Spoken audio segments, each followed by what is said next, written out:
Hello everyone, this is Caps here from the N World Review. Today we will talk about the next topic, which is about the restraint. So restraint is a chemical, physical, or environmental means of controlling an individual's behavior or an action, as we all know. But a least restraint approach is recommended just to ensure the high quality care. And this approach ensures that all alternatives interventions are attempted before moving to the use of the restraints.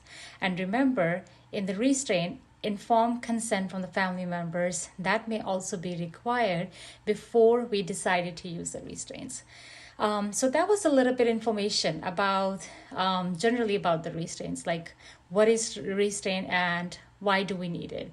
Now let's talk about some of the alternatives to restraint. As you can see the back of my screen. I only put the 5 points in here, but just so you know, there are the more alternatives option which we can do it as well. So I'll try to maybe cover some more alternative options at the very end, but let's talk about the first one at my back. So the first one talk about the orientation of the client and the families to the environment, explain all the procedures and the treatment, which means it's always a good idea to orient the client frequently, or maybe the family member, because sometimes we thought the patient is confused, so let's just do the restraint on the floor. But before we go for the restraint, it's a good idea if we try to make sure that the person know everything about it and do not feel confused about it on the floor.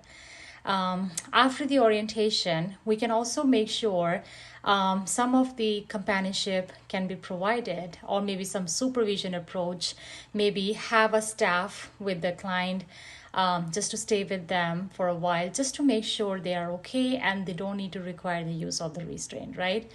The third one, which I have at the back, is about the use of the diversionary activities, which means if any of your client like to listen to music, or they like to do something like a painting or a puzzle game or anything which makes the client will be interested to do something throughout the day. So that will be always recommended to use as a part of the alternative to restraints as well. And the fourth one is about assign the confused or disoriented clients to the room that are near the nursing station, as you can see at the back, right? I'm just trying to tell things so I can just show it to you.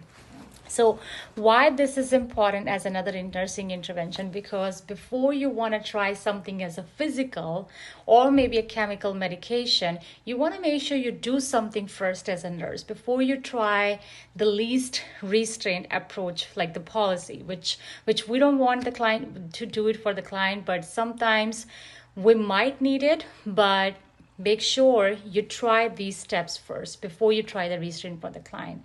And the last point at my back, it says about the use the calm and the simple statements as well with the client while you're communicating with the client as well. This is very another important point, because sometimes if we don't talk in a calm manner or approach, that makes a person aggressive. Or maybe it's a confused client, an older patient, and if the patient doesn't understand anything about what are we conveying as a nurses to them, that makes a person further frustrated and irritated and just start with the behaviors, right? So these are the common ones, the one I highlighted as a pamphlet. Now maybe I'll talk over more about some of the other the alternatives what we can use, right? So the other points what I have is with me is about if one of your client is having an aggressive behavior, make sure you use the de-escalation techniques and the timeouts if it's possible, just to manage the aggressive behaviors. And sometimes providing the visual or the auditory stimuli, that could also be helpful, because sometimes they're just missing the family. Maybe it's a new site for them and they're not maybe comfortable to stay in there, and that starts with the behavior. So if you try to show them the family pictures, that could be helpful, right?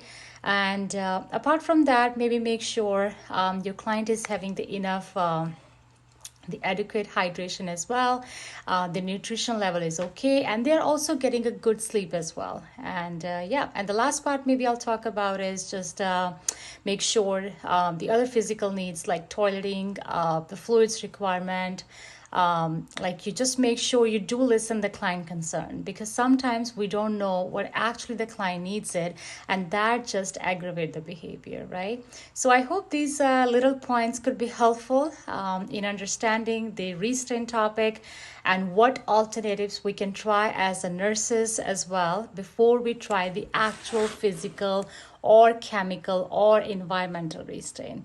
If this is helpful for you, please don't forget to like this video, and also feel free to comment below if you do have any questions for me, and don't forget to share maybe with your friends. Thank you so much.